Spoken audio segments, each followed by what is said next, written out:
오늘은 종려주일입니다. 종려주일로 지키는 것은 예수님께서 십자가에 못 박혀 돌아가시던 그 주간 첫날이 주일이었는데, 주일에 예수님이 예루살렘에 입성을 하실 때 무리들이 종려나무의 가지를 땅에 깔거나 손에 들고 흔들면서 예수님을 환영하였다라고 하는 것에서 비롯되어서 그 종려주일로 기념하여 지키는 것입니다. 그러니까 예수님의 십자가의 길을 걸으시는 첫 걸음, 예루살렘의 입성, 그것을 생각하는 것이 종려주일입니다. 그래서 오늘 우리가 성찬 예식도 행하면서 이제 예수님의 십자가의 고난을 같이 묵상하게 되는 것입니다. 이렇게 예수님이 예루살렘에 입성하실 때 무리들이 종려나무 가지를 흔들고 외친 소리가 있습니다. 그 내용이 13절에 나옵니다. 호산나 찬송하리로다. 주의 이름으로 오시느니 곧 이스라엘의 왕이시여. 이렇게 외치면서 종려나무 가지를 흔들었습니다. 마태복음 21장에도 마가복음 11장에도 누가복음 19장에도 동일하게 이 예루살렘 입성에 대한 사건을 기록해 놓고 있는데, 사복음서 전체를 통하여서 요약하여 이 외침의 내용을 정리해 본다고 하면 왕이신 예수님, 호산나로서의 예수님, 그리고 그 예수님에 대한 찬송, 이것이 핵심입니다. 호산나라고 하는 것은 주여 우리를 구원하소서라고 하는 뜻을 가지고 있습니다. 다시 말하면 백성들이 환호하였던 것은 구원자로 오신 예수 그리스도가 이제 우리의 왕이시다라고 하는 것을 기뻐하여 찬송하며 외쳤던 것입니다. 그런데 그와 같은 왕 대신 예수님을 찬송하고 기린 것까지는 좋은데, 어떤 왕으로서 환영하였느냐라고 하는 부분에서는 성경이 이야기하는 것과는 사뭇 차이가 있습니다. 그 백성들이 예수님을 호산나 우리의 왕이시여 찬송 받으시옵소서라고 말을 할 때, 그 왕은 당시 로마 통치 아래 있던 식민 국가로서 우리 민족을 구원해 주실, 우리 민족의 해방을 가져다 주실 정치적 왕으로서의 예수님을 기대하고 그렇게 외친 것입니다. 그에 비하여 성경은 예수님을 그와 같은 정치적 왕으로 소개하고 있지 않은 데에 오늘 우리가 초점을 맞추어 생각을 해봐야 합니다.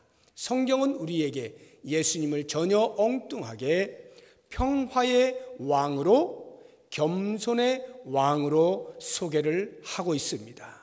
과연 평화의 왕, 겸손의 왕이 어떤 의미를 담고 있는가 하는 것을 이 시간에 우리가 묵상하면서 그 평화의 왕, 겸손의 왕으로 오신 예수 그리스도를 바르게 환호하고 그 예수님을 따르기로 작정하며 우리의 왕이시여 외칠 수 있는 우리가 될 수 있으면 좋겠습니다.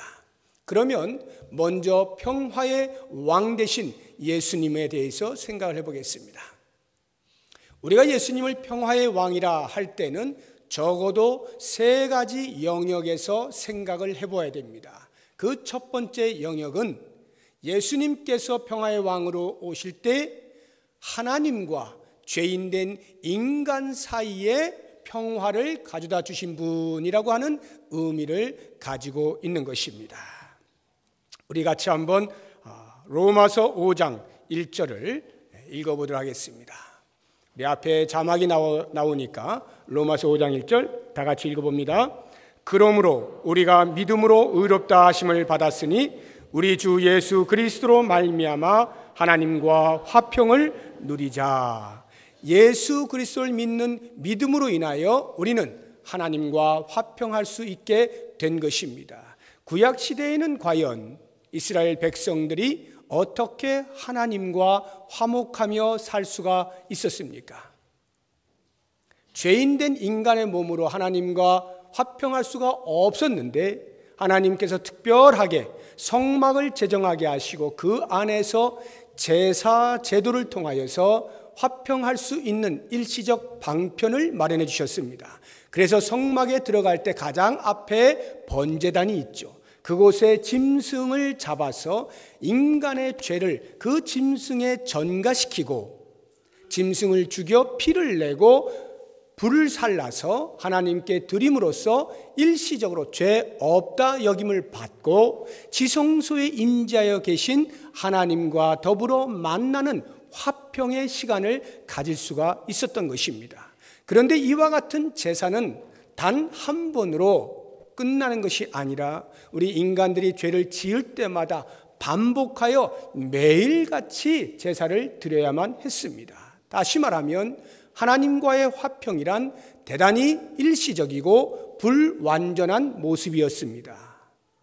이에 비하여 신약에 와서 예수님께서 십자가에 못 박혀 죽으시게 되면서 그 사건을 통하여 우리 인간들은 더 이상 우리의 죄를 사함받기 위한 제사의 반복이 필요 없어졌습니다. 그리스도의 십자가에서 흘리신 그 피가 단 한 번의 사건으로 우리의 모든 죄를 일거에 제하여 주셨고, 그래서 하나님과 영원토록 평화를 누릴 수 있도록 만들어 주셨기 때문입니다. 예수님이 돌아가실 때 십자가에서 죽으시는 바로 그 순간에 성막에 있던 성소와 지성소를 가려주고 있던 휘장이 위에서부터 아래로 찢어지지 않습니까? 그것은 곧 그리스도의 십자가의 죽으심을 통해서 이제는 어느 누구를 막론하고 모두가 다 은혜의 보좌 앞에 나아갈 수 있게 되었다라고 하는 것을 의미하는 것입니다. 이처럼 그리스도께서 평화의 왕으로 오셨다는 것은 다름 아닌 하나님과 인간 사이에 가지고 있던 모든 담들을 허시고 화평케 만들어주셨다라고 하는 것입니다. 어느 누구에게서도 어떤 방법을 통해서도 하나님 앞으로 나아갈 수 없고 하나님과 영원한 화평을 누릴 수 없었던 우리 인간들을 위하여 예수 그리스도께서 유일하게 십자가에 못 박혀 죽으심으로 우리를 하나님과 화평하게 만들어 주신 것입니다. 그렇다고 하면 우리 인간들이 왜 하나님과 화평케 사는 것이 중요한가라고 하는 것을 그 다음 구절을 우리가 보면서 생각해 보겠습니다. 로마서 5장 10절 말씀입니다. 로마서 5장 10절 다 같이 읽어봅니다. 곧 우리가 원수 되었을 때에 그의 아들의 죽으심으로 말미암아 하나님과 화목하게 되었은즉 화목하게 된 자로서는 더욱 그의 살아나심으로 말미암아 구원을 받을 것이니라. 왜 우리가 하나님과 화평을 누려야 되느냐? 우리가 하나님과 원수된 상태로 살고 있었기 때문입니다. 하나님과 원수 되었다라고 하는 말이 어느 정도로 우리 인간 사회에 심각한 것이냐라고 하는 것은 우리가 어떻게 지음받았느냐를 알면 금방 이해가 됩니다. 우리는 하나님의 형상으로 지음을 받았어요. 그래서 하나님 앞에서 사는 삶이 인간으로서는 가장 행복을 느낄 수 있도록 지음받은 존재들입니다. 그런데 그 죄가 우리에게 들어와 하나님의 형상을 왜곡시켰습니다. 하나님의 형상을 변질시켰어요. 더 이상 하나님과 함께 할 수 없게 만들므로 우리 인간의 삶엔 행복을 찾아볼 수 없는 불행의 나락으로 떨어진 것, 이것이 죄로 인하여 하나님으로부터 멀리 떨어진 인간의 결과입니다. 바로 이 참혹한 삶을 살 수밖에 없던 인간들을 위하여 하나님께서는 예수 그리스도 이 땅에 보내주셔서 그분으로 십자가에 못 박혀 죽게 하심으로 우리를 구원하여 주시고 그 하나님과 영원토록 평화롭게 만들어 주신 것, 다시 말하면 하나님 앞에서 하나님의 일그러진 형상을 회복하고 다시금 주님과 긴밀한 교제를 나눌 수 있도록 한 삶, 즉 영원한 행복을 느끼며 누리며 살 수 있도록 했다라고 하는 것에서 그리스도의 평화의 왕 되심은 우리에게 무엇으로도 바꿀 수 없는 가장 중요한, 가장 가치 있는 선물이 되는 것입니다. 그러므로 우리는 이와 같이 하나님 앞에서 평화를 누리게 된 자들로서 특별히 그리스도의 십자가의 죽으심을 우리가 기리고 있는 이 주간에 다른 그 무엇보다도 주님 감사합니다. 제 안에 찾아오셔서 저로 하나님과 평화할 수 있도록 도와주셨으니 감사합니다. 감사가 넘쳐날 수 있는 한 주간이 될 수 있기를 바랍니다. 두 번째로 평화의 왕으로 오셨다라고 하는 것은 사람과 사람 사이에 평화를 가져다 주신 분이다라고 하는 의미입니다. 우리 에베소서 2장 14절 15절의 말씀을 같이 한번 읽어보겠습니다. 에베소서 2장 14절 15절입니다. 그는 우리의 화평이신지라 둘로 하나를 만드사 원수된 것 곧 중간에 막힌 담을 자기 육체로 허시고 법조문으로 된 계명의 율법을 폐하셨으니 이는 이 둘로 자기 안에서 한 세 사람을 지어 화평하게 하시고. 여기 둘로 하나를 만들었다라고 할 때 둘은 그 하나는 유대인이고 또 다른 하나는 유대인을 제외한 모든 사람 총칭하여 이방인입니다. 유대인과 이방인을 하나로 만들었어요. 당시의 사람을 분류하는 방법 중에 하나가 유대인과 이방인이라고 말씀을 드린 적이 있죠. 유대인들은 하나님으로부터 선택받은 백성이라고 하는 특권의식이 있었습니다. 그리고 나머지 모든 민족들은 다 이방인이에요. 하나님의 선택을 받지 못한 민족들이에요. 그렇게 구별하여서 유대인들은 언제나 우리 손안에 들려져 있는 이 율법, 하나님께서 우리에게 말씀을 맡겨주셨다고 하는 특권의식을 가지고 늘 우월감을 가지고 삶을 살았던 것입니다. 바로 그와 같은 계급화되어지고 차별화되어진 관계를 그리스도께서 철폐하신 겁니다. 당신의 몸을 십자가에 못 박으심으로 유대인과 이방인 사이에 있었던 담을 헐어내시고 하나로 만들어 주신 것입니다. 우리가 이 땅을 살아가는 동안에도 얼마나 많은 것들로 차별화되어 있습니까? 가진 자와 갖지 못한 자, 배운 자와 배우지 못한 자, 있는 자와 없는 자, 여러 가지 모양으로 우리는 나누어진 이원론적인 그러한 삶을 살고 있습니다. 그러나 그리스도께서 이 땅에 오신 것은 바로 그와 같은 세상이 나누어 놓은 사람과 사람 사이의 관계를 하나로 묶어 주신 역할을 하셨다 이 말이에요. 지금 북한이 계속해서 남한에 대하여서 위협을 가하고 있습니다. 무엇으로 과연 하나가 될 수 있습니까? 다른 그 무엇이 아닌 오직 예수 그리스도의 복음이 그 북한 땅에 들어갈 때 그 안에서 놀라운 변화의 역사가 일어나고, 그래서 드디어 사람과 사람 사이에는 어떠한 차별도 없는 것임을 깨닫고 그리스도 안에서 하나가 될 수 있는 것입니다.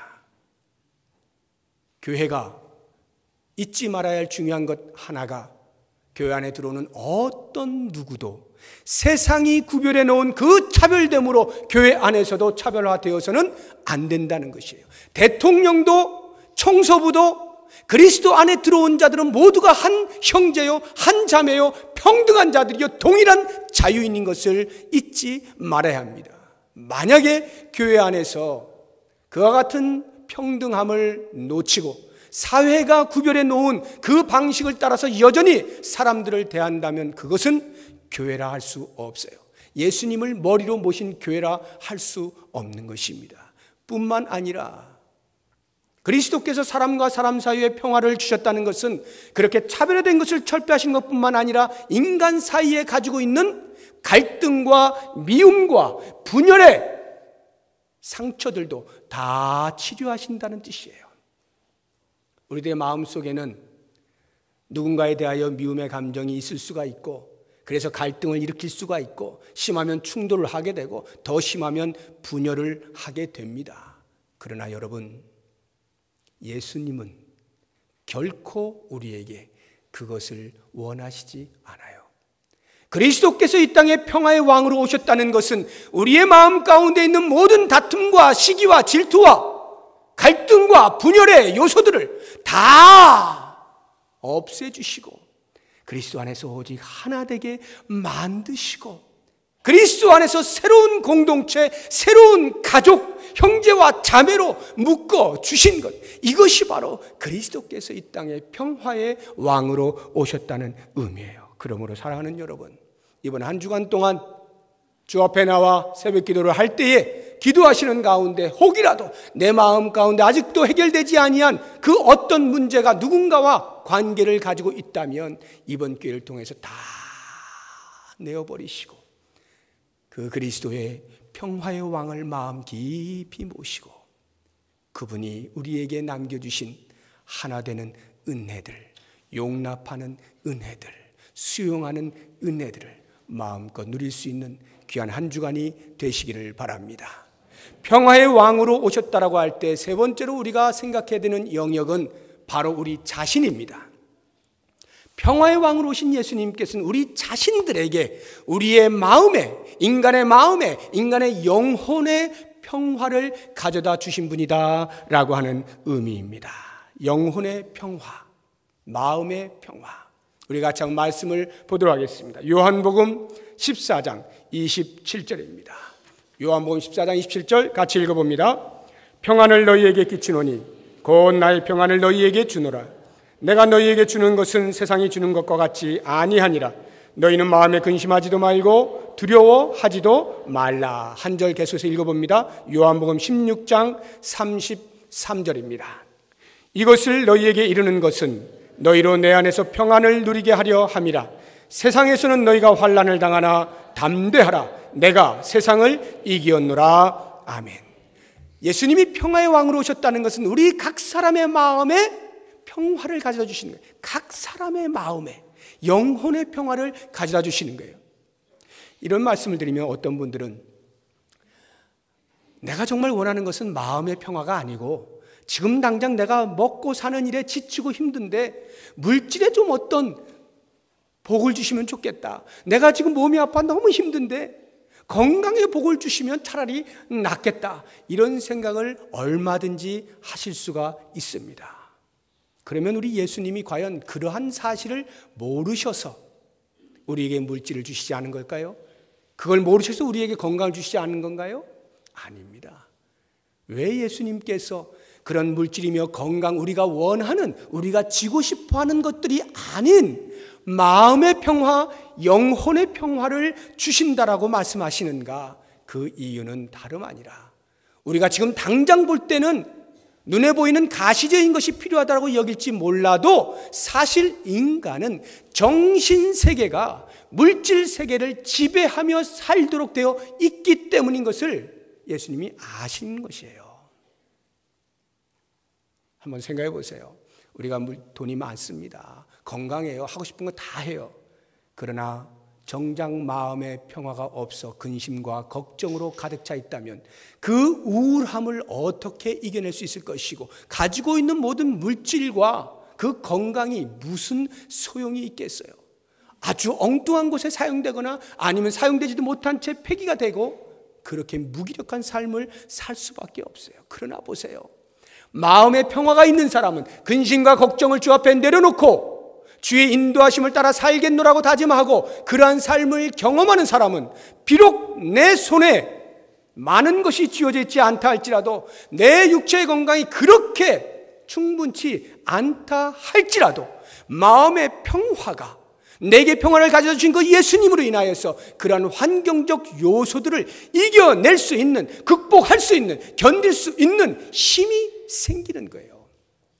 그래서 초대교회 성도들이 예수님께서 지금 이와 같이 말씀을 하시는 이유가 그들이 예수님을 믿는 그 이유 하나만으로 주변으로부터 많은 핍박을 받습니다. 환난을 겪습니다. 힘들어요. 차라리 예수 안 믿었으면 대충 살 수도 있는 것인데 예수 믿는 것 때문에 그 믿음 때문에 얼마나 많은 고통을 로마로부터 유대인들로부터 받는지 몰라요.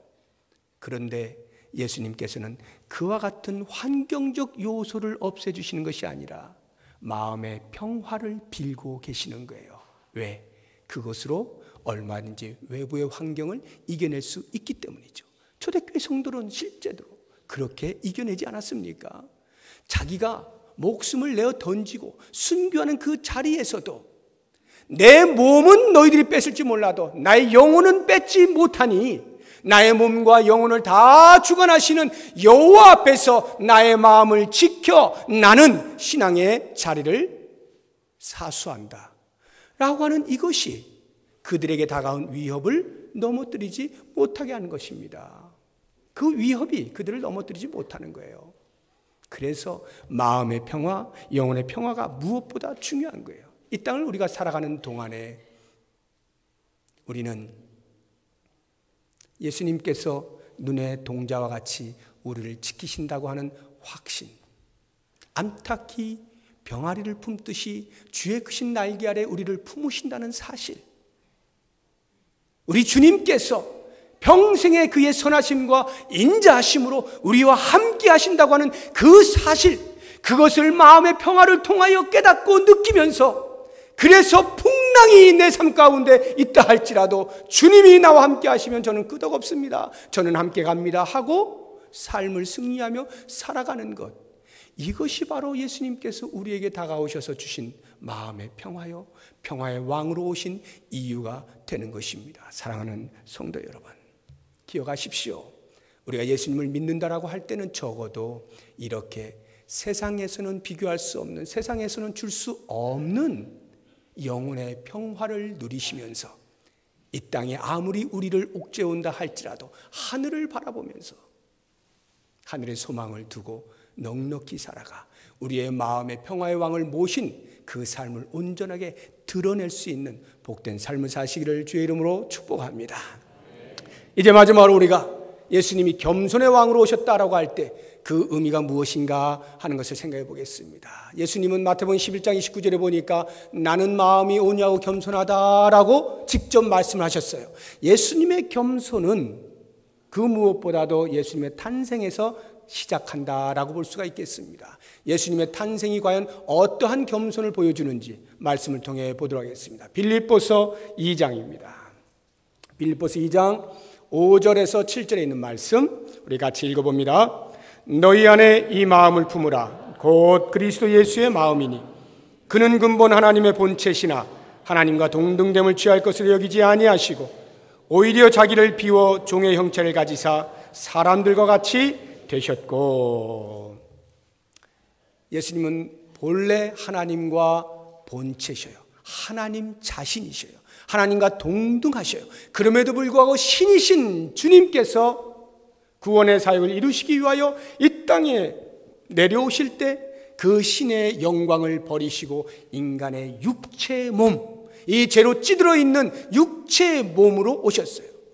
그것도 인간들이 정상적으로 낳는 방법이 아닌 말의 먹이통인 구유에서 태어나심으로 예수님께서 얼마만큼 낮아지셨는가 하는 자기 비하의 극치를 보여주는 것이 예수님의 탄생 이야기입니다. 이와 같은 겸손함은 그의 공생의 내내 하나님의 말씀을 지켜 순종하는 것으로 우리에게 더욱더 빛나게 해줍니다. 예수님은 오직 하나님의 말씀에 순종하며 하나님께서 서라 하면 서시고 가라 하면 가시는 그러한 삶을 살았습니다. 얼마만큼 겸손하게 살았는가? 오직 하나님의 하신 말씀에 그 예언이 성취되는 일을 위하여 당신을 내어 드린 거예요. 오늘 말씀도 보게 되면 이 예루살렘 입성이 왜 예수님께서 많은 동물들 중에서 그렇게 하찮고 어울리지 않는 어린 나귀 새끼를 타고 들어오셨을까를 생각해 보십시오. 왜 그렇게 하셨는가? 어른인 사람이 어린 나귀 새끼를 타고 그 위에 앉아있을 때 얼마나 우스꽝스럽습니까? 얼마나 초라해 보입니까? 어색하고 엉성하고 차라리 말을 타든가. 그런데 왜 예수님이 어린 나귀 새끼를 타셨는가? 그것은 구약의 스가랴 선지자의 입을 통하여서 예언하신 말씀을 성취하시기 위함입니다. 우리 같이 한번 찾아보죠. 스가랴서 9장 9절 말씀입니다. 스가랴서 9장 9절 같이 읽어봅니다. 시온에 따라 크게 기뻐할지어다. 예루살렘에 따라 즐거이 부를지어다. 보라, 내 왕이 내게 임하시나니 그는 공의로우시며 구원을 베푸시며 겸손하여서 나귀를 타시나니 나귀의 작은 것 곧 나귀 새끼니라. 보세요. 예수님이 예루살렘에 그냥 들어오시는 거 아니에요. 이날은 특별한 날이었습니다. 그래서 많은 무리들의 환호 가운데에서 그렇게 들어가시는 거예요. 그래서 나귀 새끼를 타는데 왕으로서 들어오시는 그 예수님을 백성들이 환호하는데 격에 맞지가 않는 거예요. 나귀 새끼를 타고 왕이시오라고 하는 게 이게 격에 맞습니까? 그럼에도 불구하고 왜 예수님께서는 굳이 아무도 타지 아니한 어린 나귀 새끼를 예비하였다가 그것을 타고 들어오시는가? 스가랴 선지자 입을 통하여 예언되어진 하나님의 말씀에 온전히 순종하고 그 예언을 성취하기 위하여 자신의 체면을 버리고 순종하여 말씀을 이루어 내신 것이죠. 이것이 바로 예수님의 겸손이에요. 그래서 스가랴 선지자 자체가 그 입에서 그는 겸손하여서 나귀를 타고 들어온다라고까지 예언을 하고 있지 않습니까? 예수님이 이만큼 겸손하신 거예요. 그리고 그 겸손의 결정체는 무엇보다도 그리스도의 십자가에서의 죽으심을 통하여 우리에게 보여지고 있습니다. 마가복음 10장 45절 같이 읽어보겠습니다. 마가복음 10장 45절입니다. 인자가 온 것은 섬김을 받으려 함이 아니라 도리어 섬기려 하고 자기 목숨을 많은 사람의 대속물로 주려 함이니라. 우리 한 군데를 더 찾아봅니다. 빌립보서 2장 8절입니다. 빌립보서 2장 8절. 사람의 모양으로 나타나사 자기를 낮추시고 죽기까지 복종하셨으니 곧 십자가에 죽으심이라. 이미 그리스도는 이 땅에 태어나실 때부터 자기 비하, 비천한 모습으로 태어나셨어요. 그리고 평생에 하나님의 말씀에만 순종하여 사는 겸손의 삶을 사셨어요. 그런데 그 겸손은 이 십자가에서의 죽으심에 비하면 아무것도 아닌 거예요. 십자가에서 죽으심이라고 하는 이 겸손은 야, 훌륭하신 분이 십자가에서 돌아가셨네 해서 사람들에게 우러러 볼 수 있는 그러한 자리가 아닙니다. 당시의 십자가라고 하는 것은 신앙인들에게서는 하나님의 저주를 받은 자만이 지는 나무 십자가예요. 뿐만 아니라 세상적으로도 가장 극악하다라고 여겨지는 죄인만이 지는 것이 십자가 형틀이에요. 바로 그 자리, 하나님으로부터도 사람으로부터도 버림받고 저주받은 그 자리를 기꺼이 지는 것은 오직 우리의 구원함을 위하는 그 엄청난 희생과 섬김은 그리스도의 겸손의 극치를, 겸손의 절정을 우리에게 보여주고 있는 것입니다. 사랑하는 여러분, 왜 예수님께서 이 땅에 오실 때 그와 같은 겸손의 왕으로 오셨을까요? 우리에게 무언의 말씀을 하시는 거예요. 너희들은 지금 이 세상에 살고 있지?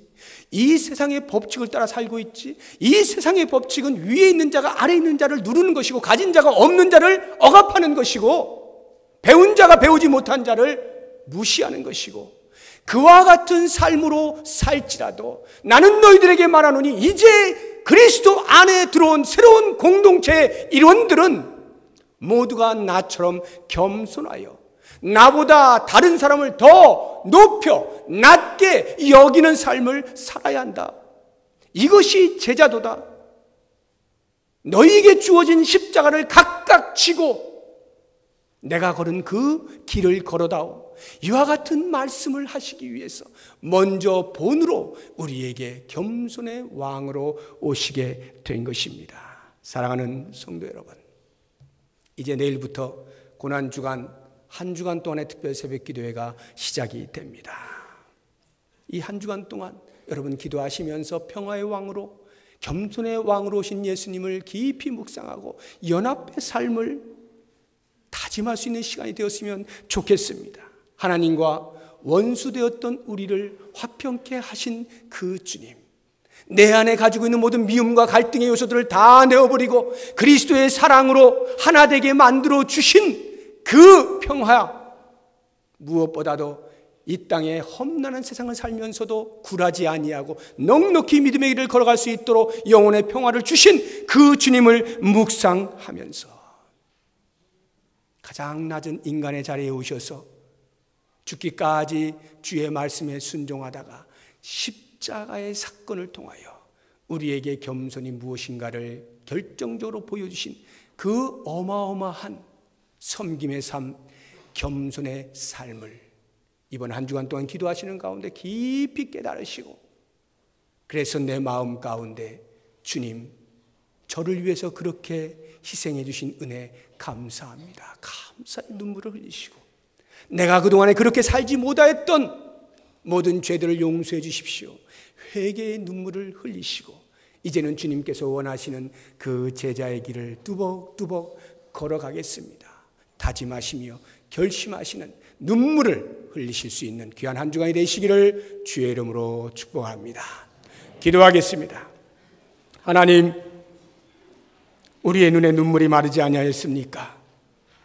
감사가 넘쳐나도 감사가 무엇인지도 모른 채, 회개할 많은 것들이 있음에도 회개하지 아니한 채, 마음의 어떠한 결정과 결단과 다짐도 하지 아니한 채 그저 그렇고 그런 하루하루 이 세상이 우리를 옥죄어오는 그 답답함과 그 바쁜 것에 시간을 다 빼앗긴 채 살아가고 있지는 아니합니까? 주여, 원하옵나니 이번 한 주간 주님께서 나를 위하여 십자가에 못 박히신 그 은혜의 한 주간을 기억하면서 주님 앞에 감사의 눈물과 회개의 눈물과 결심의 눈물들을 흘리며 평화의 왕으로 오신 주님, 겸손의 왕으로 오신 주님을 마음 깊은 곳에 모시고 영광 돌리며 승리하는 삶을 살게 하여 주시옵소서. 예수님의 이름으로 기도드립니다. 아멘.